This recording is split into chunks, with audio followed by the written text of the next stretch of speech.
യുദ്ധത്തിൽ ഇറാൻ യുദ്ധത്തിൽ ഇപ്പോൾ ട്രംപ് വീണ്ടും ഒരു അന്ത്യശാസനം കൂടിയിട്ട് ഇറാന് നൽകിയിട്ടുണ്ട്. അടുത്ത 48 മണിക്കൂറിനുള്ളിൽ ഹോർമുസ് കടലിടുക്ക് തുറന്നില്ലെങ്കിൽ, അതായത് ഇന്ത്യൻ സമയം ബുധനാഴ്ച പുലർച്ചെ 8 മണിയോടെ അതിനുള്ളിൽ തുറന്നില്ലെങ്കിൽ ശക്തമായ ആക്രമണമായിരിക്കും ഉണ്ടായിരിക്കുക. അത് ജനവാസ കേന്ദ്രങ്ങളിലും അല്ലെ വൈദ്യുത നിലയങ്ങളും ഒക്കെ തകർക്കും എന്നാണ് ട്രംപ് ഇറാനോട് പറയുന്നത്. അതേസമയം ഇറാൻ്റെ മറുപടിയും വന്നിട്ടുണ്ട്. ഇത്തരം അടിസ്ഥാന സൗകര്യങ്ങൾക്കല്ലെ ജനവാസ കേന്ദ്രങ്ങൾക്ക് നേരെ ആക്രമണം നടത്തുന്ന യുദ്ധക്കുറ്റമാണ്, UN ഇടപെടണം, മറിച്ച് ഈ മേഖല ഒന്നാകെ നിന്ന് കത്തുന്നൊരവസ്ഥയിലേക്കായിരിക്കും കാര്യങ്ങൾ പോകുക എന്ന് കൂടിയിട്ട് ഇറാൻ പറയുന്നുണ്ട്. ഇതിൽ ഇന്ന് വന്ന പുതിയൊരു കാര്യം, ഇതിൽ നടക്കുന്ന ചർച്ചകളിൽ ഇറാൻ്റെ ഒരു ടേക്ക് കൂടിയിട്ട് വന്നിട്ടുണ്ട്. അതിൻ്റെ അകത്ത് അവർ പറയുന്നത് കരാറിനായി മുന്നോട്ട് വെച്ച നിർദ്ദേശങ്ങളിൽ തങ്ങളുടെ ഭാഗം അവതരിപ്പിക്കാൻ കൂടിയിട്ട് അവർ തയ്യാറാണ്. എന്നാൽ അത് ഇസ്രായേലും അമേരിക്കയും ആക്രമണം തുടരുന്നതിനാൽ തന്നെ അത്തരത്തിൽ നേരിട്ടുള്ളൊരു ചർച്ചയ്ക്ക് തയ്യാറല്ല എന്ന് കൂടിയിട്ട് ഇറാൻ അറിയിച്ചിട്ടുണ്ട്. യുദ്ധത്തിലേക്കാണ്. ജിമ്മി, ട്രംപിൻ്റെ നിരവധി മുന്നറിയിപ്പുകൾ കണ്ടു കഴിഞ്ഞു. ഇപ്പോൾ ഒരു 48 മണിക്കൂറിൻ്റെ മുന്നറിയിപ്പ് കൂടിയിട്ട് മുന്നിലുണ്ട്. കാര്യങ്ങൾ കൈവിട്ടു പോകുമോ ആ മുന്നറിയിപ്പിൽ? അല്ല, ഇത് ട്രംപിൻ്റെ ഏറ്റവും അവസാനത്തെ സ്റ്റേറ്റ്മെൻറ്റാണ്. ലോക ചരിത്രത്തിൽ രേഖപ്പെടുത്തി വയ്ക്കാൻ പോകുന്ന ഒരു രാഷ്ട്രത്തിൻ്റെ തലവൻ്റെ മൊഴികളാണ്. അത് പറയേണ്ടതാണ്, വായിക്കേണ്ടതാണ്, ജനം അറിയേണ്ടതാണ്. Open the strait, you crazy. American president വിളിച്ചതാണ്. ഇങ്ങനെ നിങ്ങളൊരു ലോക്കൽ രാഷ്ട്രീയക്കാരൻ, കേരളത്തിൽ അങ്ങനെ രാഷ്ട്രീയക്കാരനുണ്ട്, ഞാൻ പേര് പറയുന്നില്ല, അങ്ങനെ ഇത് ഒരു തറ രാഷ്ട്രീയക്കാരൊക്കെ പറയും. പക്ഷേ ഒരു രാഷ്ട്രപിതാവ് എന്ന് വിളിക്കപ്പെടുന്ന രാഷ്ട്രത്തിൻ്റെ പ്രസിഡന്റ് സംസാരിക്കുകയാണ്. അയാളുടെ ഫ്രസ്ട്രേഷനാണ് നിങ്ങൾക്ക് മനസ്സിലാക്കേണ്ടത്. ഞാൻ ഈ ട്രംപ് സംസാരിച്ചു തുടങ്ങി എനിക്ക് ഒന്ന് ഒരു യുദ്ധത്തിൻ്റെ 7ാമത്തെ ദിവസം മുതൽ ഞാൻ ഈ ട്രംപ് പറയുന്ന ഈ അവകാശവാദങ്ങൾ ഓരോന്നായിട്ട് ഞാൻ കുറിച്ച് വയ്ക്കുന്നുണ്ട്. എൻ്റെ ഇപ്പം മാർച്ച് 3 മുതലുള്ളത് ഇങ്ങനെ കിടക്കുകയാണ്. അത് വന്ന് ഇപ്പോൾ ഏറ്റവും അവസാനത്തെ ഇന്നിപ്പോൾ ഏറ്റവും അവസാനം വന്ന് ഏപ്രിൽ 5 വരെയാണ്. April 5 open strait. ആദ്യം പറഞ്ഞത് ഓർമ്മയുണ്ടോ? We won the war. March 3 ഇത് ഫെബ്രുവരി 28 തുടങ്ങി 3 ദിവസം കഴിഞ്ഞപ്പോൾ 7ാം തീയതി ആയപ്പോഴത്തേക്കും we defeated Iran. 9 we must attack Iran. 11 you never like to say too early you won but we won. In the first hour it was over. March 14 നേറ്റോയ്ക്ക് please help us. March 16 actually we don't need any help at all. ഇത് വായിച്ചു തുടങ്ങിയാൽ ഭയങ്കര തമാശയാണ്. ഇതും ചരിത്രത്തിൻ്റെ ക്രോണോളജിയിൽ എഴുതപ്പെട്ട് വെക്കേണ്ടതാണ്. നോക്കൂ, ഫ്രസ്ട്രേഷൻ്റെ പരമാവധി മുൾമുനയിൽ നിൽക്കുകയാണ്. നേറ്റോ സഹായിക്കില്ല എന്നുള്ളത് മനസ്സിലായതോടുകൂടി ഈ യുദ്ധം ഒറ്റയ്ക്ക് ട്രംപ് നയിക്കേണ്ടി വരുന്നുള്ള പ്രശ്നമാണ്. സത്യത്തിൽ ഇസ്രായേൽ പോലും ഇല്ല എന്നൊരു വിഷയം ഇതിനകത്തുണ്ടെന്നുള്ളതാണ്. ഇപ്പോൾ ഇസ്രായേലിൻ്റെ ഏരിയ ഡിഫെൻഡ് ചെയ്യുന്നതിലേക്ക് മാറിയിട്ടുണ്ട്. വല്ലപ്പോഴും 2 വിമാനം അയക്കുന്നില്ല. ഇതൊരു പടക്കപ്പലുകൾ വന്ന് അമേരിക്ക ഗ്രൗണ്ട് വാറിലേക്ക് നീങ്ങാണ്. ഇസ്രായേൽ ഇല്ല എന്നാണ് പറയപ്പെടുന്നത്. ഇപ്പോൾ എല്ലാ വിദഗ്ധരും പറയുന്നത് നിങ്ങളുടെ യുദ്ധം എങ്ങനെയാണ് ഡിസൈൻ ചെയ്തത്, എന്താണ് നിങ്ങളുടെ ഗോൾ എന്ന് തീരുമാനിച്ചില്ലെങ്കിൽ പെട്ടുപോകും. ഇപ്പോൾ ഓപ്പറേഷൻ സിന്ദൂർ ഇന്ത്യ നടത്തിയ യുദ്ധമാണ്. എന്താണ്? തീവ്രവാദ കേന്ദ്രങ്ങൾ ഇതാണെന്ന് നമ്മൾ പറയുന്നു, നമ്മൾ അവിടെ അടിക്കുന്നു, എന്നിട്ട് പിന്നെ ഡിഫൻസിലാണ്. തിരിച്ചടിച്ചാൽ ഞങ്ങൾ അടിക്കും എന്ന് പറഞ്ഞിങ്ങനെ നിൽക്കുകയാണ്. അവിടെ എളുപ്പമാണ് വിജയം പരാജയം വ്യക്തമാക്കാൻ. നമ്മൾ ജയിച്ചു, നമ്മളവിടെ അടിച്ചു, തിരിച്ചു വന്ന ആളുകളെ ഞങ്ങൾ തിരിച്ചു ഓടിച്ചു. ഇതായിരുന്നു ഇന്ത്യയുടെ സ്റ്റാൻഡ്. ഓപ്പറേഷൻ സിന്ദൂറിലതാണ്. ഇതങ്ങനല്ല. ഇത് കഴിഞ്ഞ വർഷം ഒരു വലിയ യുദ്ധം നടത്തി, 12 ഡേ വാർ നടത്തി, ഇറാൻ്റെ എല്ലാ ആണവ സംവിധാനങ്ങളും തകർത്തു എന്ന് പറഞ്ഞതിന് ശേഷം വീണ്ടും ഒരു തവണ കൂടി യുദ്ധത്തിന് പോവുകയാണ്. അപ്പോൾ വിചാരിച്ചു മൊത്തത്തിൽ തകർന്ന 12 ദിവസം യുദ്ധം കൊണ്ട് തന്നെ നേവി അടക്കം എല്ലാം തീർന്നു, അവിടുത്തെ പ്രധാനപ്പെട്ട ആളുകൾ മരിച്ചു, തലവനെ കൂടെ കൊന്നു കഴിഞ്ഞാൽ ചിലപ്പം സർക്കാർ മാറുമായിരിക്കും എന്ന് വിചാരിച്ചു. പോയി തലവനെ കൊല്ലുന്നു, സുപ്രീം ലീഡറെ കൊല്ലുന്നു, അയത്തുള്ള ഖംനയെ കൊല്ലുന്നു, സർക്കാർ വീഴുന്നില്ല. ഇത് അവിടെ നിർത്തണ്ടേ? ഇത് പ്രശ്നം ഈ അഹങ്കാരം അല്ലെങ്കിൽ ഭയങ്കര ഓവർ കോൺഫിഡൻസിൽ യുദ്ധം കയറി പോയിട്ട് എവിടെ വെച്ച് നിർത്താൻ പറ്റുമെന്ന് പറയുന്നില്ല. ഹോർമൂസ് സ്ട്രൈറ്റ് ഇറാൻ അടച്ചതോടു കൂടി ഈ യുദ്ധം മുഴുവൻ ആ ഒരൊറ്റ വിഷയത്തിൽ നിൽക്കുകയാണ്. നോക്കൂ, ഇപ്പോൾ അധികാര ചേഞ്ച് ഇല്ല, ആണവ നിലയങ്ങളില്ല, ഒന്നുമില്ല. ഓപ്പൺ ദ സ്ട്രൈറ്റ്, ഇത് മാത്രമാണ് പറയുന്നത്. അതാണ് വിഷയം. ഈ ഫെബ്രുവരി 28 മുമ്പ് ആ ഹോർമൂസ് സ്ട്രൈറ്റിന് ഒരു കുഴപ്പം ഉണ്ടായിരുന്നില്ല. ഇപ്പോൾ അതാണ് കുഴപ്പം. അവിടെയാണ് വന്ന് നിൽക്കുന്നത്. ഇത് കുറച്ചുകൂടി ചരിത്രത്തിലെടുത്ത് നോക്കിയാൽ 1971 ഹെൻറി കിസിഞ്ചർ പോയിട്ട് സൗദി അറേബ്യയായിട്ടൊക്കെ ഒരു കരാറുണ്ടാക്കിയിട്ടാണ് ഇനി മുതൽ നിങ്ങൾ ലോകത്ത് ആർക്ക് എണ്ണ വിറ്റാലും അത് ഡോളറിലായിരിക്കണം, ബാക്കി എല്ലാ പ്രൊട്ടക്ഷനും ഞങ്ങൾ തരും എന്ന് പറഞ്ഞു. അപ്പോൾ 2 കാര്യങ്ങളാണെന്നുണ്ടായിരുന്നത്. ഒന്ന്, ഡോളറിലെ ഇനി എണ്ണ വിൽക്കാവൂ. 2, നിങ്ങൾക്കുള്ള പ്രൊട്ടക്ഷൻ ഏതാ? ഈ കടൽ വഴി നിങ്ങൾക്ക് എണ്ണ എവിടെ കൊണ്ടുപോയി വിൽക്കണമെങ്കിലും നിങ്ങളുടെ രാജ്യത്തിന് എന്തെങ്കിലും കുഴപ്പമുണ്ടാകാതിരിക്കാൻ അതിനെല്ലാം ഞങ്ങൾ ഗ്യാരണ്ടി. ആ ഗ്യാരണ്ടിയാണ് മാർച്ച് 3 തീർന്നു എന്ന് മാത്രമല്ല, എണ്ണ ഹോർമൂസ് സ്ട്രൈറ്റിലൂടെ പോകുന്നുണ്ട്, വിൽക്കപ്പെടുന്നുണ്ട്, ഡോളറിലല്ല, ചൈനീസ് യുവാനിൽ. അവിടെയാണ് ഗെയിം ചേഞ്ച് ചെയ്തത്, അവിടെയാണ് മാറുന്നത്. അപ്പോൾ 1971 ഈ ലോകം മുഴുവൻ പിടിച്ചടക്കുന്ന ആ ഭയങ്കര മാസ്റ്റർ മൈൻഡായിട്ടുള്ള അമേരിക്കൻ ബുദ്ധിയിൽ വിരിഞ്ഞ എണ്ണ ഡോളറിൽ വിറ്റ് ഗൾഫ് രാജ്യങ്ങളുമായൊരു സഖ്യമുണ്ടാക്കി ലോകത്ത് നിറഞ്ഞു നിൽക്കാമെന്നുള്ള സാധനത്തിന് ഏറ്റ തിരിച്ചടിയാണ്. അത്രയും പ്രശ്നമാണ് ഈ ഹോർമൂസ് സ്ട്രൈറ്റ് തടസ്സപ്പെടുത്തുന്നുള്ളത്. ട്രംപ് ആ സമയത്ത് പറഞ്ഞൊരു കാര്യമുണ്ട്, അവർ സ്ട്രൈറ്റ് അടച്ചാൽ എന്താ അവന്മാർക്കും എണ്ണ വയ്ക്കാൻ പറ്റില്ല, അവ നമുക്കൊന്ന് കാണാമെന്നാണ് പറഞ്ഞത്. അങ്ങനെയല്ല, ഇതിപ്പം ഹോർമൂസ് സ്ട്രൈറ്റ് അടച്ചിട്ടില്ല, ഇറാന് വേണ്ടപ്പെട്ട ആളുകൾക്ക് എണ്ണ പോകുന്നുണ്ട്, കപ്പലുകൾ പോകുന്നുണ്ട്. ഇതിനിടയ്ക്ക് ഈ ഹോർമൂസ് സ്ട്രൈറ്റിൻ്റെ ഒരു വശത്ത് ഇറാനാണെങ്കിൽ ഇപ്പുറത്ത് ഒമാനുണ്ട്. ഒമാനിൻ്റെ ടെറിട്ടോറിയൽ വാട്ടേഴ്സ് വഴി 3 കപ്പലുകൾ കടന്നു പോയിട്ടുണ്ട്, സേഫായിട്ട് തന്നെ പോയി. അത് ഇനി എന്താവുമെന്ന് അറിയില്ല. അങ്ങനെ ഒരു വഴി പലരും ശ്രമിച്ചു നോക്കുന്നുണ്ട്. അങ്ങനെയാണെങ്കിൽ അവിടെയും അടിക്കും എന്ന് ഇറാൻ പറഞ്ഞിട്ടുമുണ്ട്. ചുരുക്കത്തിൽ എങ്ങനെയെങ്കിലും ആ സ്ട്രൈറ്റ് തുറക്കാൻ വേണ്ടിയിട്ടുള്ള എല്ലാ ശ്രമങ്ങളും പരാജയപ്പെട്ട ശേഷം അമേരിക്ക എന്താ പറയുക, മൊത്തം തോറ്റമ്പ് നിന്നിട്ട് ഫൈനൽ വാറിലേക്ക് ഇറാനെ തകർക്കാൻ വേണ്ടി പോകണം. ഇറാനാണെങ്കിൽ 12 ലക്ഷം ആളുകളെ കരയുദ്ധത്തിന് തയ്യാറാക്കിക്കൊണ്ടിരിക്കുകയാണ്. ഇവിടെയാണ് ലോകത്ത് കേട്ടുകേൾവില്ലാത്ത രീതിയിൽ മനുഷ്യൻ്റെ വെള്ളം കൂടി മുട്ടിക്കുമെന്ന് പറഞ്ഞൊരു പ്രഖ്യാപനം ഒരു രാജ്യത്തിൻ്റെ പ്രസിഡന്റ് നടത്തുന്നത്. അത് യുദ്ധത്തിൽ പറ്റില്ല. ഇത് യുദ്ധം എന്ന് പറഞ്ഞാൽ പണ്ടത്തെ പോലെ തോക്കെടുത്തോ വാളെടുത്തോ പോകുന്നതല്ലല്ലോ. ഇതിന് ചില നിയമങ്ങളും വ്യവസ്ഥകളുമുണ്ട്. രാഷ്ട്രീയ നേതൃത്വത്തെ കൊല്ലുന്ന പോലെ അല്ല ജനങ്ങളെ. ഇപ്പോൾ ഇസ്രായേൽ പോലും അങ്ങനെ ചെയ്യും, പക്ഷെ പറയില്ല. ഇത് പരസ്യമായി പ്രഖ്യാപിക്കുകയാണ്, വെള്ളം കുടിയും വൈദ്യുതിയും ഇത് മുഴുവൻ ഞങ്ങൾ നശിപ്പിക്കും, നിങ്ങളെ നരകതുല്യമാക്കും, ഇറാനെ സ്റ്റോൺ ഏജിലേക്ക് പറഞ്ഞയക്കും. ഇതൊക്കെ ഒരു അന്താരാഷ്ട്ര യുദ്ധക്കോടതിയിൽ ആർക്കറിയാം ഇതൊക്കെ സംഭവിക്കില്ല എന്നുള്ളത്. ട്രംപിനെതിരെയുള്ള തെളിവുകളാണ്. അത്രയും മോശം അവസ്ഥയിൽ നിൽക്കുകയാണ്. ഒരു ഭരണാധികാരിക്ക് ദീർഘവീക്ഷണമില്ലായ്മ കൊണ്ടും അയാൾക്ക് ലെവലേശം ബുദ്ധിയില്ലാത്തതുകൊണ്ടും അത്യാവശ്യം നല്ല ഭ്രാന്തനായതുകൊണ്ടും ലോകം മുഴുവൻ അനുഭവിച്ചുകൊണ്ടിരിക്കുകയാണ്. ഈ അന്തിമ യുദ്ധം എങ്ങനെയെങ്കിലും ആ സ്ട്രൈറ്റ് തുറക്കാനുള്ള ട്രംപിൻ്റെ അവസാനത്തെ അപേക്ഷയാണ്. ചിലപ്പോൾ ഒരു വിട്ടുവീഴ്ചയ്ക്ക് ഇനിയെങ്കിലും സാധ്യതയുണ്ട്. ഇറാൻ പറഞ്ഞൊരു പ്രധാനപ്പെട്ട കാര്യമാണ്. ഇപ്പോൾ ഇന്ന് 2 പ്രധാനപ്പെട്ട ഈ യുദ്ധം കവർ ചെയ്യുന്ന 2 പ്രധാനപ്പെട്ട മാധ്യമങ്ങൾ റിപ്പോർട്ട് ചെയ്ത് 2 സ്റ്റെപ്പ് സമാധാന കരാറാണ്. സ്റ്റെപ്പ് 1 40 ദിവസത്തേക്ക് വെടിനിർത്തൽ, ഒരു പ്രശ്നമില്ല, ഹോർമൂസ് സ്ട്രൈറ്റ് നിങ്ങൾക്ക് നിങ്ങളുടെ കയ്യിൽ തന്നെ ഇരുന്നോട്ടെ, ഒന്നും വേണ്ട, യുറേനിയം ഞങ്ങൾ ചോദിക്കില്ല, യുദ്ധം നിർത്തിവെക്കുന്നു.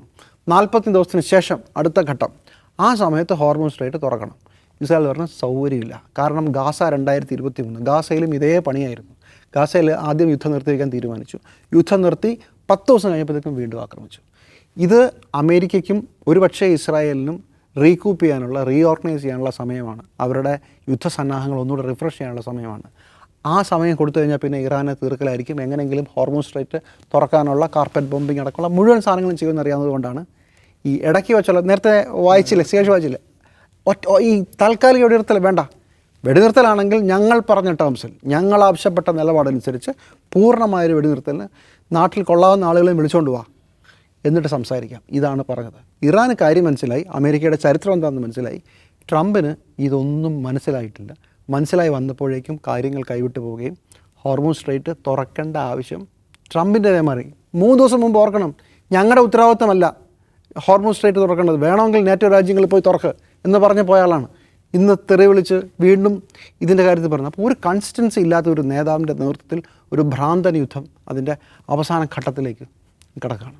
അതെ ദാസ്, ഇതിലിപ്പോൾ ഇസ്രായേൽ തുടങ്ങി വെച്ചെങ്കിൽ പോലും അമേരിക്ക അതിൻ്റെ അകത്ത് ആകെ കൂടിയിരിക്കുക. കാരണം അമേരിക്കയുടെ യുദ്ധവിമാനങ്ങൾ തകർക്കുന്നു. അതോടൊപ്പം തന്നെ ഈ ട്രംപ് തുടർച്ചയായിട്ട് ഇത്തരം പ്രസ്താവനകൾ പറയുന്നു. ആകെ പേടിച്ചരേണ്ട അവസ്ഥയിലാണ് എന്നാണ് പ്രസ്താവനകളിൽ നിന്ന് മനസ്സിലാകുന്നത്. അതോടൊപ്പം തന്നെ ഇത്തരം ഒരു ആക്രമണത്തിലേക്ക് അമേരിക്ക നീങ്ങിക്കഴിഞ്ഞാൽ അതിന് ചുറ്റുമുള്ള GCC രാജ്യങ്ങളെല്ലാം മേഖല ഒന്നാകെ അശാന്തമാകെ കൂടിയിട്ടല്ലേ? ഇതിൽ ഈ ഇത്തരം ആക്രമണങ്ങൾ എന്ന് പറയുന്നത് ഉദ്ദേശിക്കുന്നത് സിവിലിയൻ സ്ട്രക്ചേഴ്സ് ആക്രമിക്കാനല്ല. അത് നേരത്തെ ആരംഭിച്ചാണ്. നമുക്ക് ഈ ജിമ്മി ശേഖരിച്ച് വെച്ച ട്വീറ്റിൽ ഇത് കൂടെ കാണും.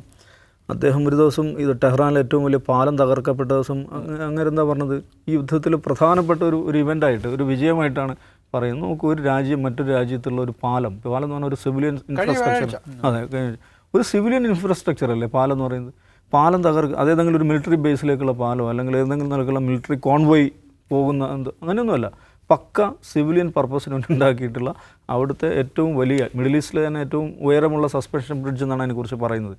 അത് തകർത്തത് യുദ്ധത്തിലെ വലിയ നേട്ടമായിട്ട് രാജ്യത്തിൻ്റെ പ്രസിഡന്റ് പറയുകയാണ്. ഇത് സംഭവം എനിക്ക് ഓർമ്മ വരുന്നത് വെച്ചിട്ടുണ്ടെങ്കിൽ ഗസ യുദ്ധസമയത്ത് ഇസ്രായേലിൻ്റെ സൈനിക വക്താവ് ഈ ഹഗാരി അദ്ദേഹം നടത്തിയ പ്രസ്താവനയായിരുന്നു, ഞങ്ങൾ അൽഷിഫ പിടിച്ചെടുത്തു.